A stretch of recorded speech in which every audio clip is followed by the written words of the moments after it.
Hi friends, আসসালামু আলাইকুম। কেমন আছেন সবাই? আশা করি সকলে ভালো আছেন। লোগো ডিজাইনের আরেকটি এপিসোডে আপনাকে স্বাগতম। কম্পিউটার স্ক্রিনে যে লোগোটি আপনারা দেখতে পাচ্ছেন সেটা আমি আপনাদের এখন ক্রিয়েট করে দেখাবো। আর আপনি যদি গ্রাফিক্স ডিজাইন বা ইউনিক লোগো ডিজাইন শিখতে চান তাহলে আমার চ্যানেলটিকে সাবস্ক্রাইব করে পাশে থাকা বেল আইকনটি বাজিয়ে দিন পরবর্তী নোটিফিকেশনের জন্য। তাহলে চলুন দেরি না করে শুরু করা যাক আজকের টিউটোরিয়াল। সর্বপ্রথম ইলাস্ট্রেটর সফটওয়্যারটি ওপেন করবেন এবং একটি নিউ পেজ ক্রিয়েট করবেন।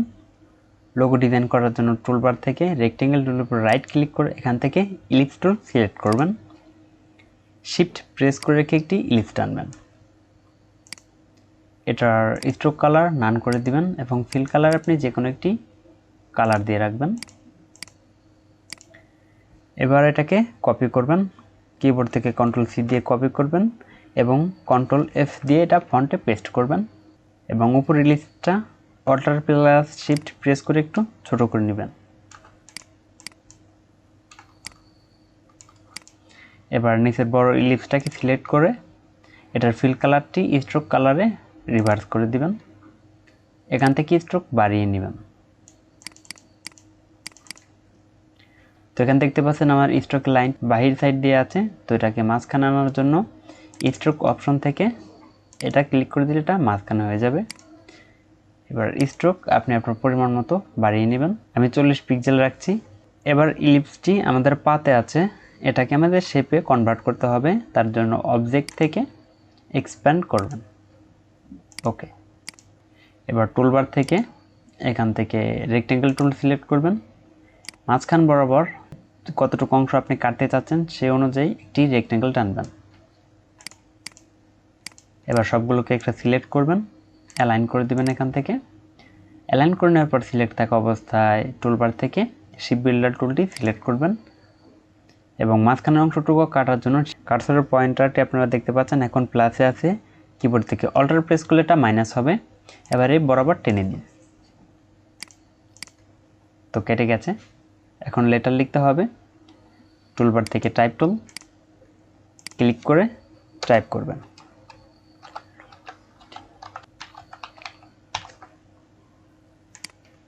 এটাকে শিফট প্রেস করে রেখে বড় করবেন।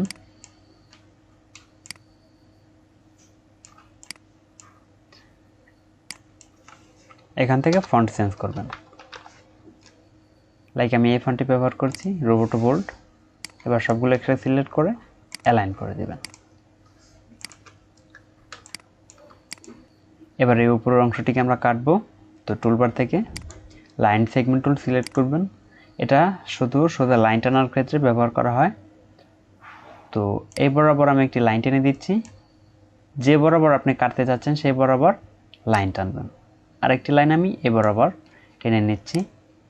এই লাইনটা এবং এই লাইনটা শিফট প্রেস করে সিলেক্ট করে এটার স্ট্রোক কালার আমি বাড়িয়ে দিচ্ছি, কারণ স্ট্রোক যতটুকু মোটা হবে সেই অংশটুকু পরিমাণ আমরা এটা থেকে কাটবো। এটা একটু এই দিক দিয়ে দিচ্ছি এবং এটা সামান্য বড় করে রোটেট করে দিচ্ছি। এই লাইন সেগমেন্ট দুটোকে সিলেক্ট করে অবজেক্ট থেকে এক্সপ্যান্ড করবেন। এক্সপ্যান্ড করার পর সবগুলো সিলেক্ট করবেন। শিপ বিল্ডার টুল দিয়ে এটা করতে পারেন অথবা পাথফাইন্ডার টুল দিয়ে এটা করতে পারেন। আবার কিবোর্ড থেকে অল্টার প্রেস করে এটা মাইনাস করে এখান থেকে এটা কেটে দিবেন, মাইনাস করে দিবেন। তো কাটা হয়ে গেছে। এবার এটাকে রাউন্ড করতে হবে। রাউন্ড করার জন্য ডিরেক্ট সিলেকশন টুলটি সিলেক্ট করবেন।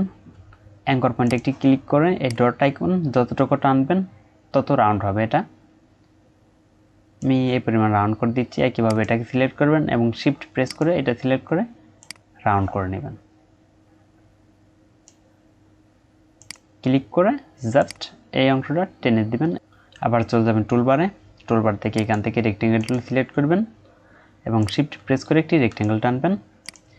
এটাকে রোটেট করার জন্য কিবোর্ড থেকে অল্টার প্লাস শিফট প্রেস করে এটা রোটেট করবেন। এরকম রোটেট করে নেওয়ার পর এখান থেকে ডিরেক্ট সিলেকশন টুলটি সিলেক্ট করবেন এবং এই মাঝখান থেকে এই তিনটি অ্যাঙ্কর পয়েন্ট সিলেক্ট করবেন। এবার এটা টেনে দিলে এটা রাউন্ড হয়ে যাবে।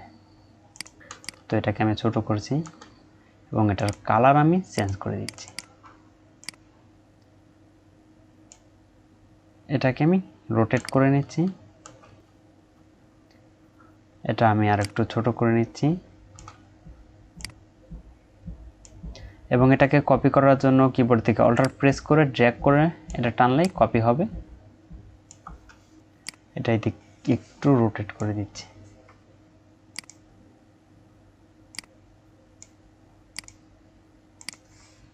লাইক এরকম রেখে দিচ্ছি। এবার সবগুলোকে সিলেক্ট করে এখান থেকে সেই বিল্ডার টুল দিয়ে এটা মাইনাস করে দিবেন। কিবোর্ড থেকে অল্টার প্রেস করে এটা ক্লিক করলে মাইনাস হয়ে যাবে।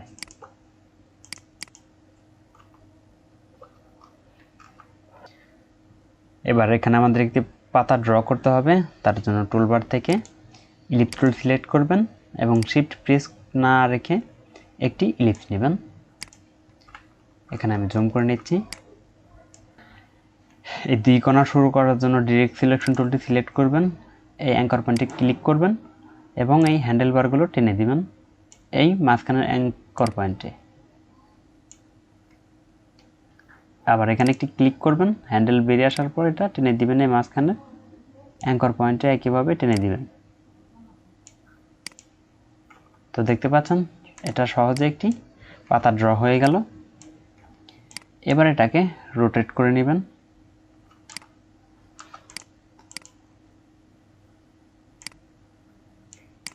এটাকে আরেকটি কপি করার জন্য মাউস রাইট ক্লিক করবেন, ট্রান্সফর্ম, রিফ্লেক্ট, ভার্টিক্যাল রেখে এখান থেকে কপি দিবেন। এবার দুটো একসাথে সিলেক্ট করে একটু ছোট করে নিচ্ছি। কন্ট্রোল জি দিয়ে এটা গ্রুপ করে রোটেট করে আমি এই জায়গাটা, যে জায়গাটা আপনি বসাতে চাচ্ছেন সেখানে বসিয়ে দিতে পারেন।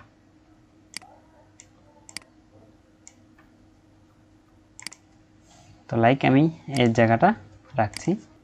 এবার এটার মাঝখানে আমাদের স্মাইলি মতো দিতে হবে। তার জন্য টুলবার থেকে পেন টুল সিলেক্ট করবেন, এখানে একটি ক্লিক করবেন, শিফট প্রেস করে বরাবর একটি লাইন টেনে এখানে একটি ক্লিক করে এটা স্মাইলের মতো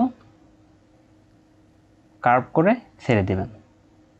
এই লাইনটি ক্লোজ করার জন্য কিবোর্ড থেকে এন্টার প্রেস করবেন এবং এটাকে আবার সিলেক্ট করবেন।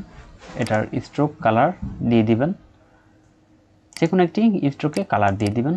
এটার স্ট্রোক আপনি বাড়িয়ে নেবেন এবং ফিল কালারটা নান করে দিবেন। স্ট্রোক আমি 40 পিক্সেল দিচ্ছি। এবার এটাকে সিলেক্ট করে এই বক্সের এই ড্রপ ডাউন অপশনে ক্লিক করবেন, লাইক এটা সিলেক্ট করে দিবেন।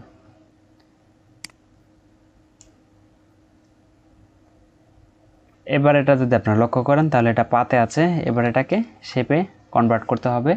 তো অবজেক্ট থেকে এক্সপ্যান্ড অ্যাপারেন্স এটা ক্লিক করে দিবেন। এবার এই দুটো একটা সিলেক্ট করে এখান থেকে শিপ বিল্ডার টুলটি সিলেক্ট করে কিবোর্ড থেকে অল্টার প্রেস করে এটা মাইনাস করে দিবেন। জাস্ট লোগো আমাদের ডান। এবার কালার দিতে হবে। কালার দেওয়ার জন্য এটাকে সিলেক্ট করবেন, শিফট প্রেস করে সবগুলোকে ক্লিক করলে সিলেক্ট হয়ে যাবে। তো এখানে আমি রেড কালার দিয়ে দিচ্ছি এবং এগুলোকে সিলেক্ট করে এটার আমি গ্রিন কালার দিয়ে দিচ্ছি এবং মাঝখানের নেমটি আমি হোয়াইট কালার দিচ্ছি। এবার সবগুলোকে একটা সিলেক্ট করে কন্ট্রোল জি দিয়ে গ্রুপ করে নিচ্ছি এবং কন্ট্রোল সি দিয়ে এটা লোগোটি কপি করছি, কারণ আমরা এটা মকআপ করব। ফটোশপে এসে আপনার মকআপ ফাইলটা ওপেন করবেন। এখানে একটি স্মার্ট অবজেক্ট ফাইল দেখতে পারবেন, এখানে ডাবল ক্লিক করবেন। এবার এখানে লোগোটি পেস্ট করে দিবেন, কন্ট্রোল ভি দিয়ে কপি করা লোগো পেস্ট করে দিবেন। এটা পিক্সেলে রেখে ওকে। এবার নিচের এই লোগোটাকে সিলেক্ট করে ব্যাক স্পেস দিয়ে এটা ডিলিট করে দিতে পারেন। এবার কিবোর্ড থেকে যদি কন্ট্রোল এস প্রেস করেন তাহলে এটা সেভ হয়ে যাবে, একটু সময় নিচ্ছে। ওকে, তো আমাদের লোগো ডান। ভিডিওটি যদি আপনাদের কাছে ভালো লাগে তাহলে অবশ্যই হিট দ্য লাইক বাটন। আর আপনি যদি আমার চ্যানেলে নতুন দর্শক হয়ে থাকেন তাহলে সাবস্ক্রাইব করে পাশে থাকা বেল আইকনটি বাজিয়ে দিবেন। আজকের মতো এই পর্যন্তই। আল্লাহ হাফেজ।